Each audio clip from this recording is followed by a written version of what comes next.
Mire lo que le dice el apóstol Pablo a la iglesia. Dice, quiero que sepan qué gran lucha sostengo por el bien de ustedes y de los que están en la Odisea. Quiero que recuerden, la Odisea era otra iglesia. Esta es la iglesia a la que Juan escribe, ¿verdad? A los que estaban en la Odisea. Esta iglesia es a la que el Señor le habla una de las palabras más mal interpretadas en toda la Biblia. A la iglesia de la Odisea es a quien el Señor le dice, ojalá fueses frío o caliente, pero como no eres ni frío ni caliente, ¿qué le dice? Te vomitaré de mi boca. Entonces, mucha gente por ahí tiende a decir, ten cuidado, que no vaya a ser que Dios te vaya a vomitar de su boca. En otras palabras, un famoso dicho, tanto nadar para morir en la orilla. Pero quiero que usted sepa que eso no aplica, y es que es un texto sacado de contexto para crear un pretexto que está mal enseñado. Estoy haciendo un paréntesis porque siento explicarte esto rapidito. La Odisea era una ciudad que estaba entre dos ciudades muy importantes. La que estaba al norte era caracterizada por sus aguas termales. La que estaba al sur era caracterizada por las aguas cristalinas y los manantiales que tenían, caracterizados como aguas muy frías. Entonces, la Odisea estaba en el medio. La Odisea no tenía una fuente natural de agua. Entonces, la Odisea tenía que mandar a buscar, si quería agua caliente, tenía que mandarla a buscar a la ciudad que estaba al norte. Si quería agua fresca y fría, tenía que mandarla a buscar a la ciudad que estaba al sur. El problema que tenía la Odisea era que para el momento y para el tiempo en que llegaba el agua caliente, perdía su calor en el transporte de ella, y cuando llegaba tibia.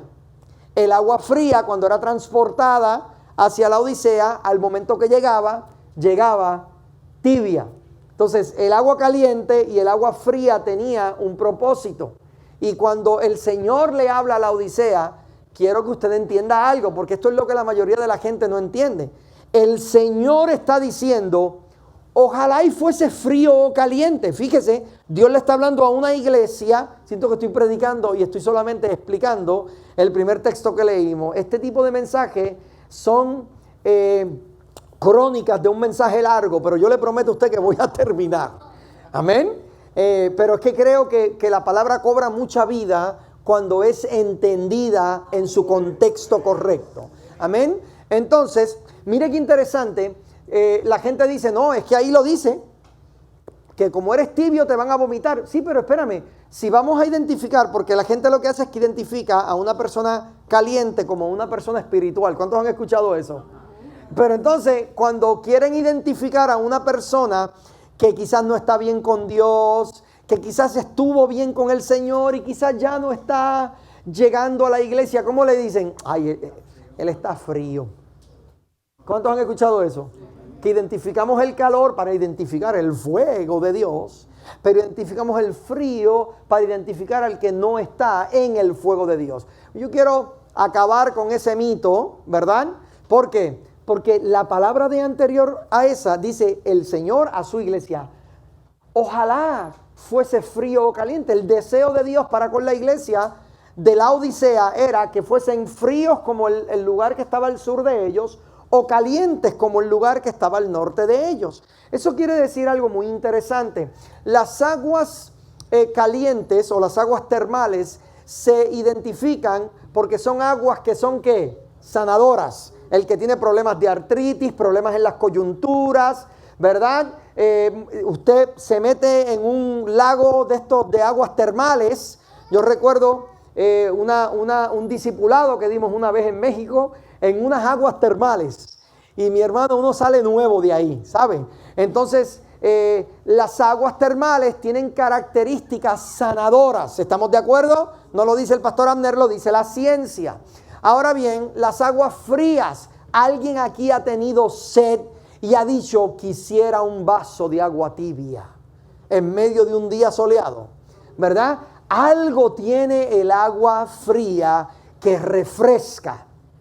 Entonces el agua fría, ¿verdad? Es vitamínica al cuerpo. Mire qué interesante que Dios le está diciendo a la Odisea, ojalá fueses frío como el lugar del sur, o sea, que estés vitaminizando, o fueses caliente, que estés sanando. Pero por cuanto ni estás sanando, ni estás siendo vitamina para la gente, te voy a vomitar de mi boca. En otras palabras, no tengo nada que ver con eso, porque mi pueblo, yo desearía que esté o frío o esté caliente. ¿Quién agarró esa? Entonces, como casa del Señor, nuestro deseo, ¿verdad?, es ser frío cuando hay que ser frío y ser caliente. Si alguien me quiere, ¿verdad?, acusar en Facebook, el pastor Abner de la iglesia Casa de Gracia dice que la iglesia debe ser fría. Sí, debe ser fría. Necesitamos ser vitamina para este mundo. Yo no estoy hablando del fuego de Dios, porque si hablamos del fuego de Dios, todos hemos sido, ¿verdad?, bautizados, como dijo el apóstol Juan, en Espíritu Santo y ¿qué?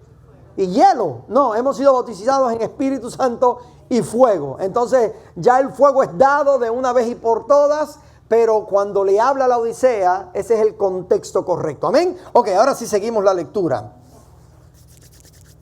Quiero que lo sepan, verso número 2, para que cobren ánimo. Toca a alguien y dile, anímate.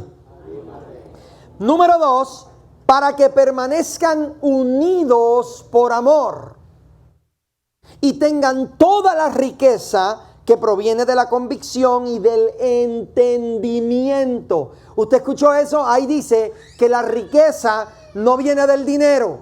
La riqueza viene ¿de qué? De convicción y entendimiento. Amén. Dice luego, así conocerán, mire esto, el misterio de Dios. Y la gente, wow, qué misterio. Pero ahí él lo aclara. Es decir, a Cristo, en quien están escondidos todos los tesoros de dinero. No, de la sabiduría y del conocimiento. Les digo esto para que nadie los engañe. Cualquier parecido con este tiempo es simplemente coincidencia. Para que nadie los engañe con argumentos capciosos. Aunque estoy físicamente ausente, los acompaño en espíritu y me alegro al ver su buen orden y la firmeza de su fe en Cristo. Por eso, entonces ahora viene Pablo a dar su mensaje basado en lo que acabó de decir. Por eso, de la manera que recibieron a Cristo Jesús como Señor, vivan ahora en Él. Oh, es que escúcheme, esto se pone bueno, brother.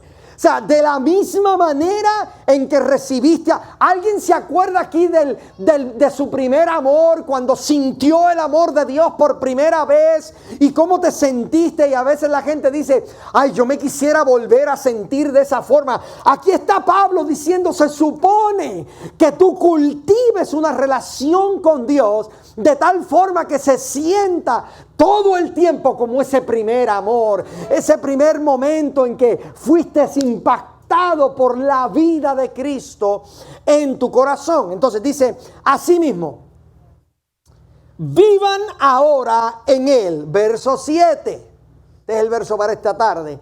Arraigados, esa palabra arraigados es una palabra de domingo. Arraigado quiere decir sembrado. Amén.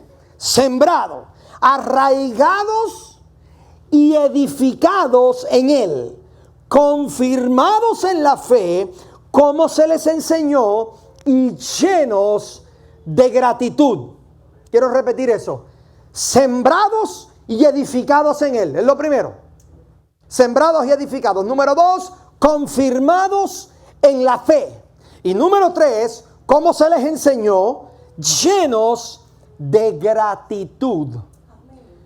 Verso 8, cuídense de que nadie los cautive con la vana y engañosa filosofía que sigue tradiciones humanas, oh Dios del cielo, la que está de acuerdo con los principios de este mundo y no conforme a Cristo.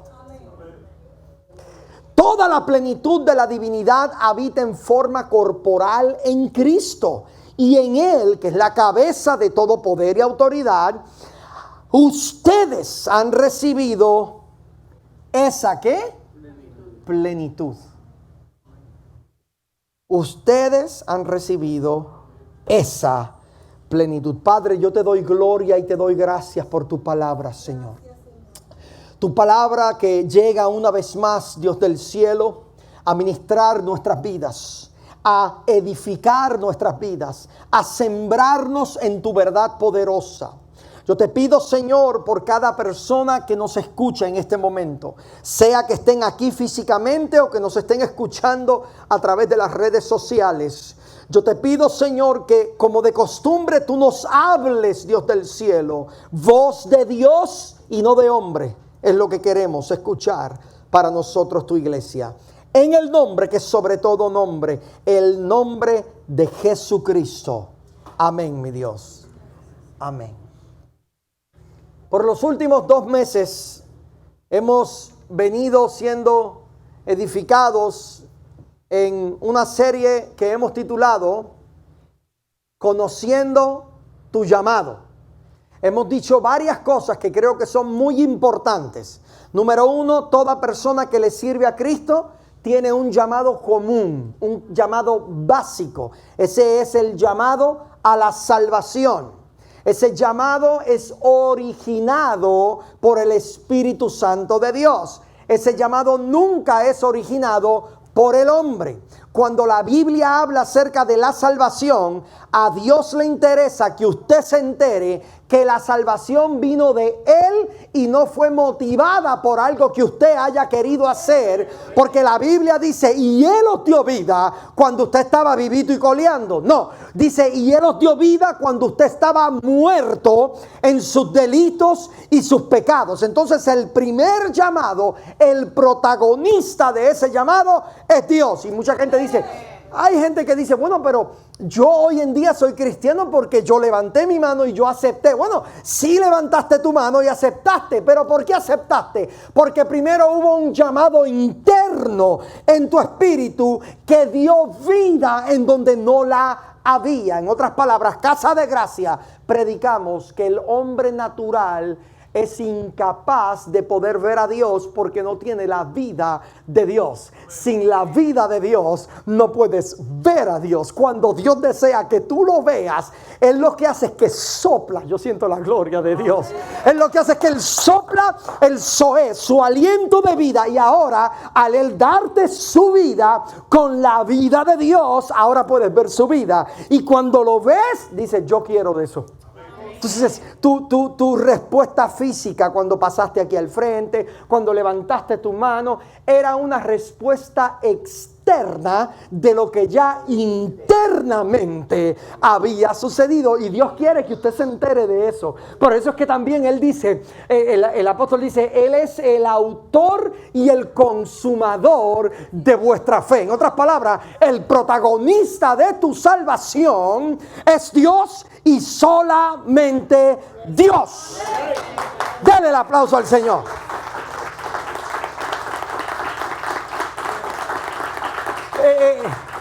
Quiero repetir algo que dije hace como 3 semanas que me encantó. Es una línea que utiliza nuestro hermano Josué Moya en una de sus canciones.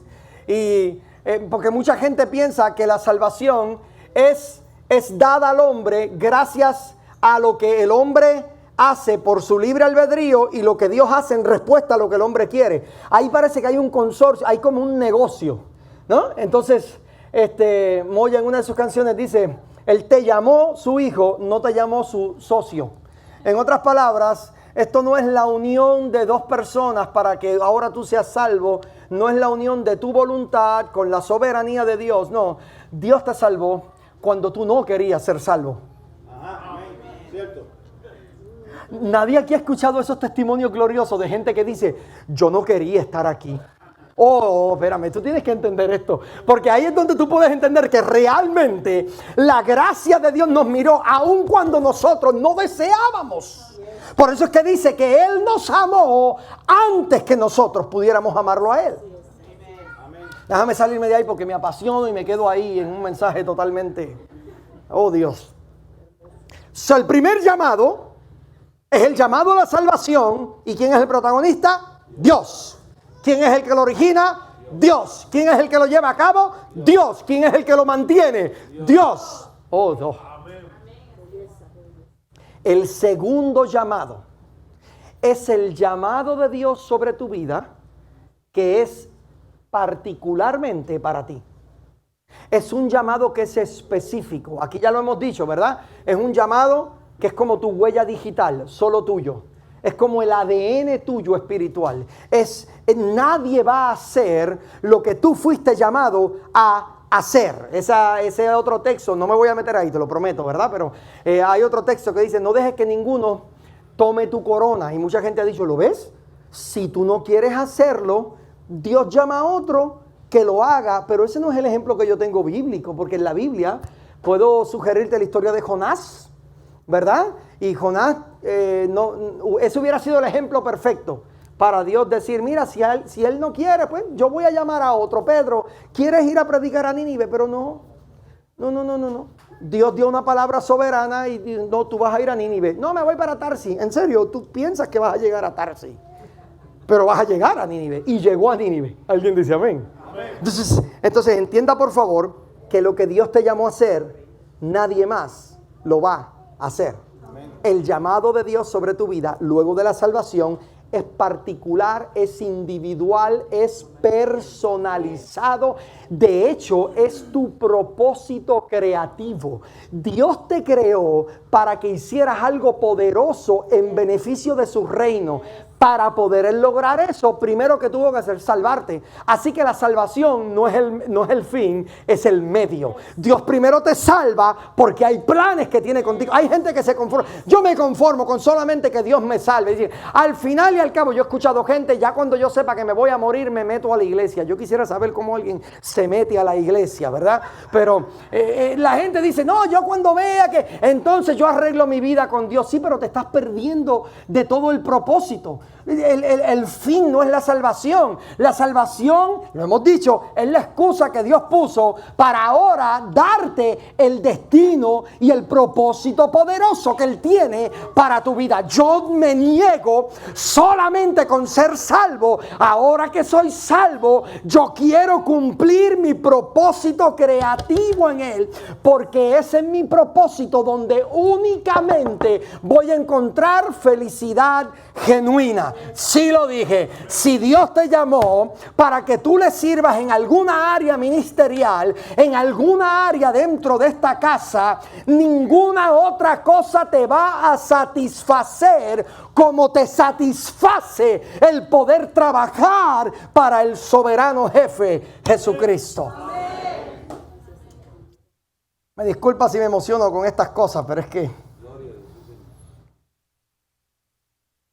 Entonces, habiendo entendido esto, que no solamente nos llamó a salvación, sino que nos llamó para un propósito particular. Mira la palabra que Dios trae a través de Pablo a los colosenses. Qué increíble. Y yo creo que tiene una importancia que no podemos pasarla por alto. ¿Por qué? Porque hoy en día, lamentablemente, tenemos mucha gente en las iglesias que no están haciendo nada en cuanto a su propósito creativo. Ellos, usted los ve, son gente que se despiertan para ir a trabajar, regresan del trabajo a esperar a comer y a levantarse al otro día para volver al mismo trabajo. Aún en sus días libres no hacen nada productivo. Están diciendo, bueno, trabajé 5 días, me merezco dormir. Y se levantan a yo no sé qué horas para comer. Para el otro día domingo, si se acuerdan, visitan la iglesia o salen con la familia para prepararse. Ya el domingo a las 3 de la tarde empieza el conteo regresivo de la desgracia. Porque sabe, yo siento que a alguien Dios le está hablando, ¿verdad? Porque saben que ya se acerca el momento de levantarse por la mañana para ver al demonio de jefe que tienes. Y tú dices, Dios del cielo, 2 días no me son suficientes, ¿verdad? Entonces, pareciera ser que están en una crisis que es circular. están en una crisis que es cíclica, es repetitiva, todo el tiempo ahí. Pero Dios no te llamó para eso. Los únicos que dieron vuelta, y era porque no entendían, en un desierto fue el pueblo de Israel en el desierto allá saliendo de Egipto. Y era porque no habían entendido que para poder entrar a lo nuevo de Dios había que matar lo viejo y la esclavitud, la mentalidad esclava en la que ellos habían sido engendrados. Entonces tú no fuiste diseñado para estar en esa condición cíclica, en lo mismo. ¿Hay alguien aquí que conozca gente que sus vidas son bien predecibles? O quizás estoy hablando contigo, ya tu vida es bien predecible, ya cualquiera puede saber dónde vas a estar el martes a las 7 de la noche después del trabajo. O cualquiera puede saber dónde vas a estar en tal momento o en qué lugar. Y si te dan vacaciones, saben para dónde vas a agarrar, porque siempre vas al mismo lugar de vacaciones, siempre vas al mismo restaurante. No eres capaz, porque somos criaturas de hábito. ¿Usted lo sabía? El ser humano es criatura de hábito. Cuando llegas a un restaurante y alguien te recomendó un plato y tú no conoces el restaurante, tú pruebas ese plato y si te gustó, los próximos 10 años vas a visitar el restaurante y vas a pedir el mismo plato. ¿Por qué? Hay una buena razón. Es que Dios está hablando aquí, varón. Sí. Sal del tilapia ya y pruébate el pedazo de carne, bro, ya. Oye, por favor. Pero hay una buena razón para esto. Y es porque mucha gente dice, no, si ya lo que probé me gustó, no estoy dispuesto a gastar $11 en algo a ver si me gusta o no me gusta. ¿Entiendes? Porque todo el mundo quiere invertir su dinero y obtener algo bueno a cambio de su dinero. Ahora, en el nombre del Señor, mi interés en esta mañana es que usted salga de aquí entendiendo que ha sido destinado con un propósito maravilloso, que si quieres experimentar lo nuevo de Dios, hay cosas nuevas que vas a tener que empezar a hacer. Que para que lo nuevo de Dios sea establecido, hay algo que es viejo que tiene que ser removido. Entonces, en el nombre de Jesús, ¿verdad? Pídale al Señor, Señor, muéstrame qué tienes que sacar para que tú me reveles qué tienes que poner. Y eso no aplica a tu esposa, a tu esposo. Y ya veo 2 o 3 diciendo, Señor, viene por ahí. No aplica. Esa cadena es hasta que la muerte te separe. Aquí viene Pablo entonces y dice, por eso, de la manera en que recibieron a Cristo Jesús como Señor, vivan ahora en Él. Pareciera ser que Pablo sabía que la gasolina espiritual a 2 o 3 cristianos con 2 o 3 pruebas se les acaba. Pareciera ser hoy en día que hay muchos cristianos en piloto automático. Desde hace rato ellos llevan años llegando a la iglesia, llevan años congregándose en algún lugar en particular, pero hace tiempo que no experimentan una buena sacudida del Espíritu Santo de Dios en sus vidas. Ve, y cuando yo hablo de sacudida, son esos momentos específicos en donde usted siente que hay una palabra de Dios que está llegando a tu espíritu y que ya tú no puedes quedarte quieto. Ve, porque hay gente que dice, yo adoro, pero adoro siempre internamente, como que yo no soy emocionalista de esa forma. Pero cuando ven el fútbol se quieren quedar con el vecindario gritando por gente que ni siquiera los conocen. Entonces no me digas que no eres emocionalista. A esos es a los que yo le digo, esa es la sacudida que yo le estoy orando a Dios que te dé en algún momento. Que haga una palabra que se convierta en rema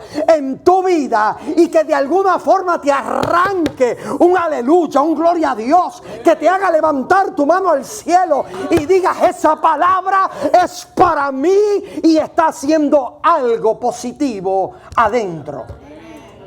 Entonces, por eso es que el apóstol Pablo, que la tenía clara, ¿verdad? Él parece que ya se lo veía venir. Y digo, oigan, de la manera en que recibieron a Cristo, vivan ahora en Él. En otras palabras, conserve ese gozo. La Biblia habla, aviva el don de Dios que hay en ti. Mantén la llama encendida. En otra parte dice, no dejes que tu lámpara se te apague. No quiere decir que cuando se te apague la lámpara perdiste la salvación. Por favor, ya déjame de estar pensando que se puede apagar algo que no tuvo nada que ver con fuego temporero. El fuego que está en ti es imposible que se apague. Yo aprendí una alabanza cuando niño aquí en Estados Unidos que decía, "This little light of mine, I'm gonna let it shine". Entonces la Biblia habla de que esta luz no se puede esconder, hay que dejarla brillar.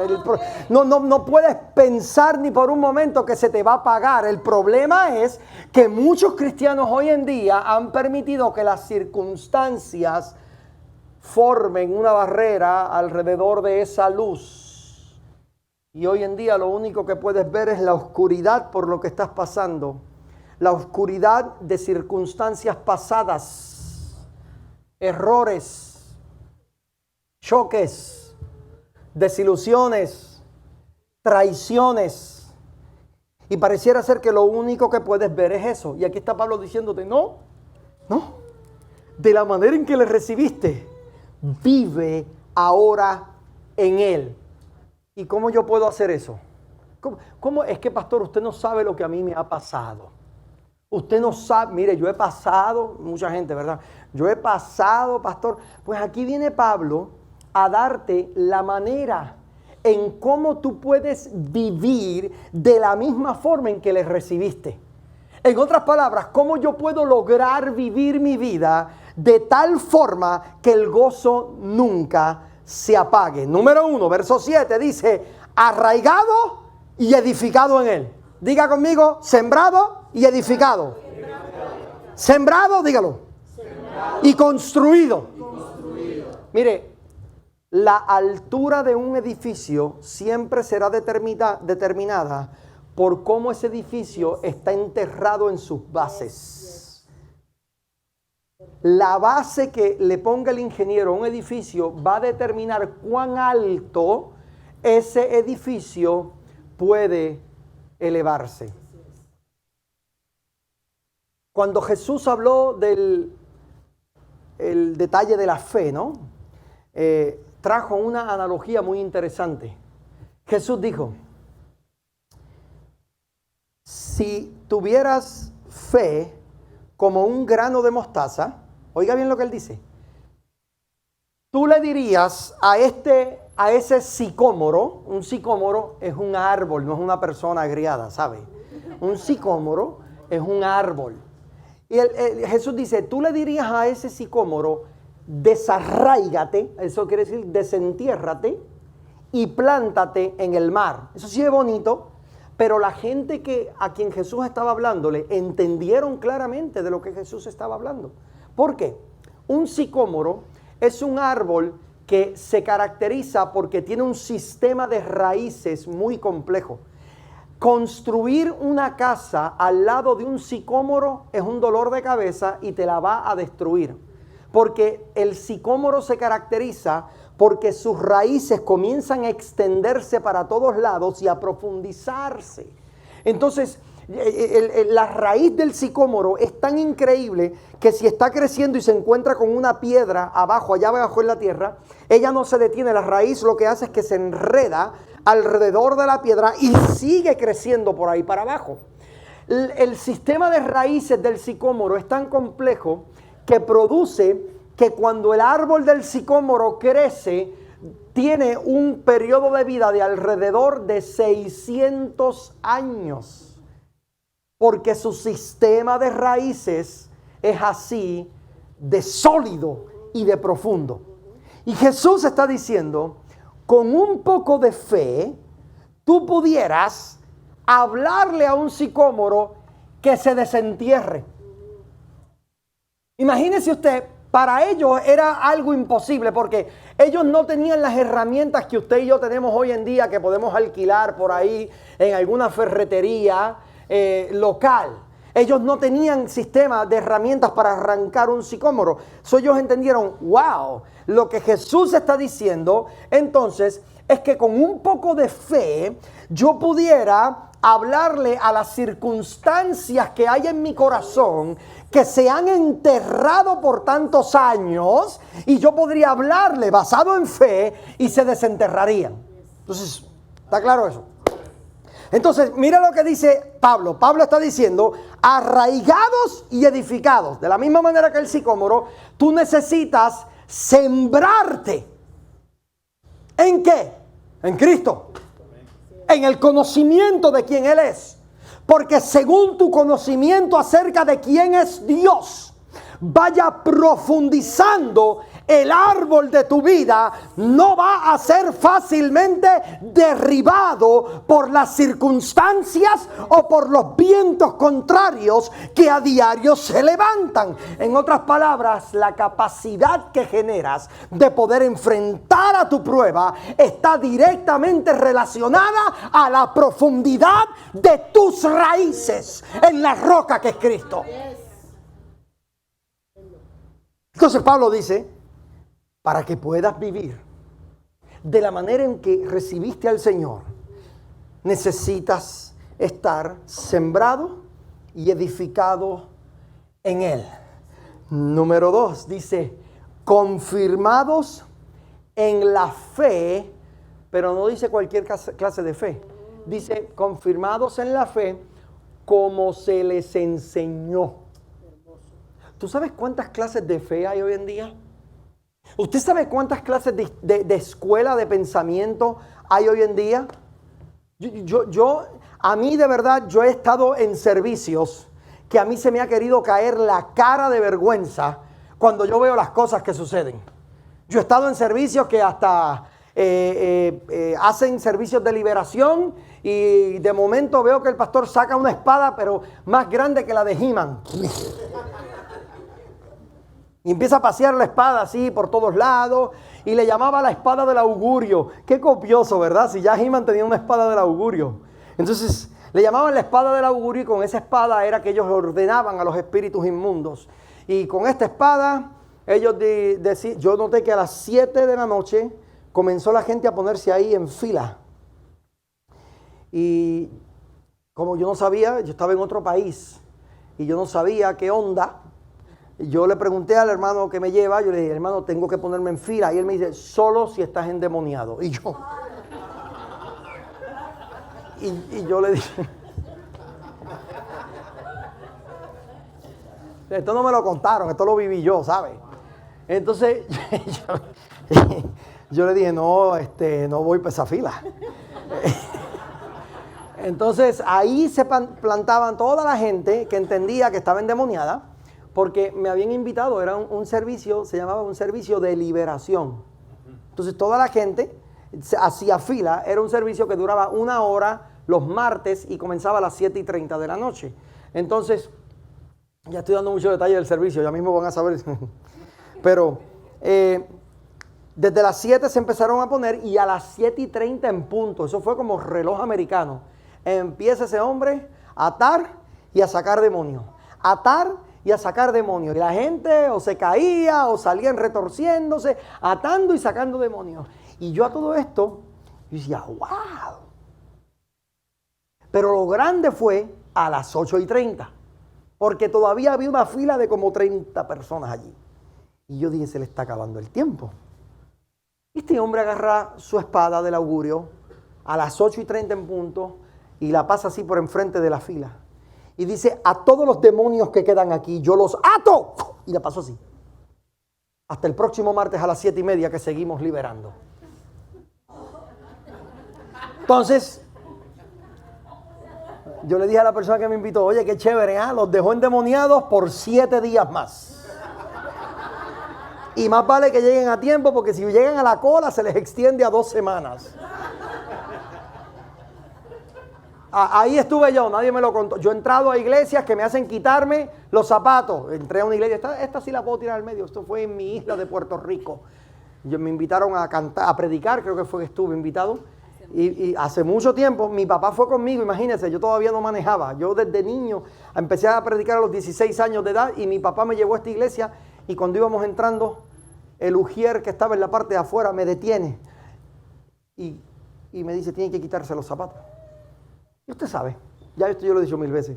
Lo primero que se te viene a la mente, ¿eh? Si yo te digo ahora mismo y te pongo en el medio, quítese los zapatos, usted dice, ¿tendré un agujero yo en mi media? Porque todos tenemos medias que son, ¿verdad? De alguna forma le sale un agujero de donde no lo hay.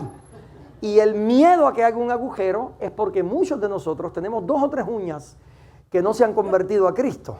Son uñas rebeldes. ¿Alguien aquí tiene uñas rebeldes? Ellas empiezan derechas y después se van como para el lado.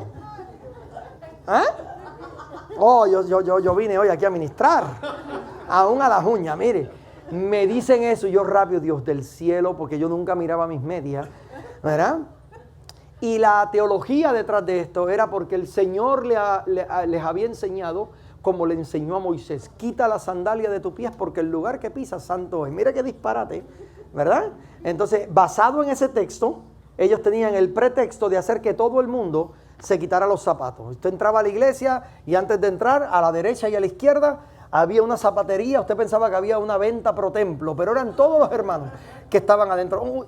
Usted me entiende lo que le quiero decir. Yo he visitado muchas congregaciones en donde lamentablemente por malas interpretaciones se han desarrollado culturas de iglesias increíbles. Pero como te digo, los extremos, hay otras congregaciones con modalidades que pueden verse bonitas y bien, pero no pasan el filtro de la palabra de Dios. Ahí es donde está Casa de Gracia. No me vengas a traer una idea de cómo adorar a Dios si no pasa el filtro de la Biblia. Porque si no pasa el filtro de la palabra, so long, farewell, goodbye, arrivederci, no podemos tenerla. Porque eso tiene que ver con la importancia de ser arraigados y edificados. Y en el punto 2, confirmados en la fe, como se nos enseñó. Confirmados en la fe, como se nos enseñó. Tú sabes que muchas cosas de las que yo aprendí en mi andar cristiano, yo nací en el Evangelio, yo tuve que reevaluarlas a través del filtro de la palabra, porque me descubrí que era más fiel a mis tradiciones que a la Biblia, porque descubrí que había muchas cosas que yo hacía que eran disparates totales, y tuve que ir modificando mi pensamiento a la luz de esta palabra maravillosa. Pablo está diciendo, necesitas ser confirmado en la fe como se te enseñó. Número 3, ya con esto termino. Oye bien. Y llenos de gratitud. El problema con tanta gente que no puede desarrollar un llamado efectivo es porque carecen de estas 3 características. No están siendo sembrados en Cristo para poder ser edificados en Él. No están siendo confirmados en la fe y por ende no hay gratitud en ellos. Mi hermano, esto es un desafío poderoso para ti como iglesia y para mí como iglesia. Porque si yo puedo asegurarme de mantenerme siendo sembrado y edificado, confirmado en la fe y lleno de gozo, no hay forma de que el propósito de Dios se cumpla en mi vida. Óyeme una cosa, déjate de preocuparte de qué fue lo que Dios te llamó a hacer. Esta serie de mensajes ha producido que 2 o 3 de ustedes me digan, ay pastor, yo quiero hacer la voluntad de Dios. ¿Cómo yo la descubro? Yo no sé, yo no tengo un talento así, yo no... Y a todos esos que me han preguntado, de manera general, entiendan por favor, deja de estar buscando tu segundo llamado. Simplemente cumple con esta. Comienza a ser sembrado y edificado en Cristo, confirmado en tu fe, lleno de gozo, que no vas a tener que encontrar tu llamado. Tu llamado te va a encontrar a ti en el proceso de ser sembrado, edificado, confirmado y manifestando el gozo del Señor. Tranquilo. Tranquilo. Pablo le tiene un consejo a todos aquellos que quieren autollamarse. El que desea obispado, buena cosa desea, pero luego lo frustra. Pero el obispo tiene que mantenerse irreprensible, no dado al vino, pendenciero, y da toda una lista. ¿Para qué? Para frustrarlos. En una ocasión ser pastor se puso de moda en Londres. Y mi héroe favorito después de los tiempos bíblicos, el pastor Carlos Haddon Spurgeon, pastor en la iglesia bautista en Londres, vio que ahora todo el mundo quería ser pastor, Reinaldo. Todo el mundo quería ser pastor. ¿Y qué hizo Spurgeon? Los agarró a todos y les dijo, vámonos a un campamento. Vénganse conmigo un par de días. Creo que los tuvo allá 7 días, creo que fueron. Y esos 7 días le metió por ojo, boca y nariz el Evangelio de Jesucristo. Y de esos 7 días salieron varios libros que él escribió. El primero se llama Un ministerio ideal. Era un libro grandísimo, luego se dividió en 2 partes. Un ministerio ideal, el pastor y su mensaje, y el pastor y su persona. Ahora, él hizo de ahí el famoso libro Discurso a mis estudiantes. ¿Cuál era la intención de este libro? Frustrar, Carlos, a todo el que quisiera ser pastor. Tú lees ese libro, el que quiera ser pastor, véame por favor después del servicio, y yo lo tengo en PDF, te lo paso gratis por WhatsApp. Ya no tiene derechos reservados porque es un libro de más de 150 años que se escribió. Entonces ya es gratis, lo puedes conseguir gratis. Entonces, todo el que quiera ser pastor, por favor hábleme para yo poder asegurarme de que sea frustrado. Y si todavía después de eso sientes llamado a pastorear, entonces sí vamos a hablar.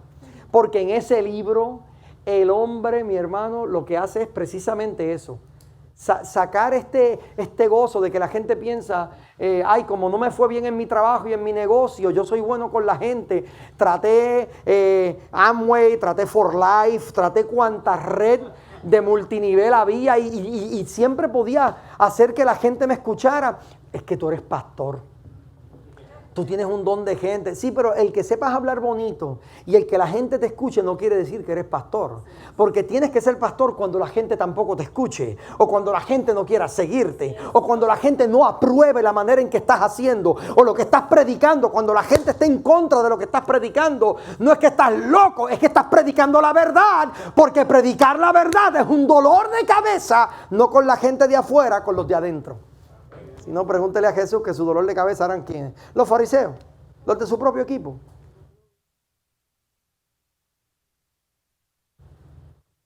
Entonces, si yo deseo realmente moverme dentro de mi llamado, necesito poner esto en un lado y empezar a ser sembrado, edificado, confirmado y manifestando este gozo. Amén. Amén. Vente, Juan, ya yo terminé. ¿Usted escuchó eso? Amén. Sembrado para ser edificado, confirmado en esta fe poderosa y manifestando el gozo del Señor. En el nombre de Jesús se van las caras de limones agrios de la iglesia Casa de Gracia, manifestando el gozo del Señor, manifestando la alegría de Dios. Tú sabes la persona que te habita, sabes la gloria con la que cargas. Esto es para manifestarlo al mundo. El problema es que el mundo cuando te ve a ti dice, no, yo no quiero eso. Si todo el tiempo lo veo amargado, lo veo molesto, lo veo triste. ¿Quién desea eso?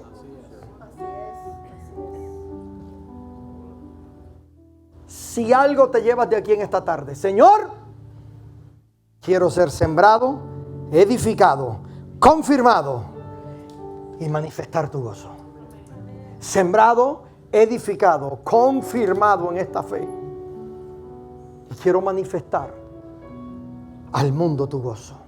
Ponte de pie conmigo, por favor. Padre, yo te doy gloria y te doy honra, Señor, por tu palabra, mi Dios.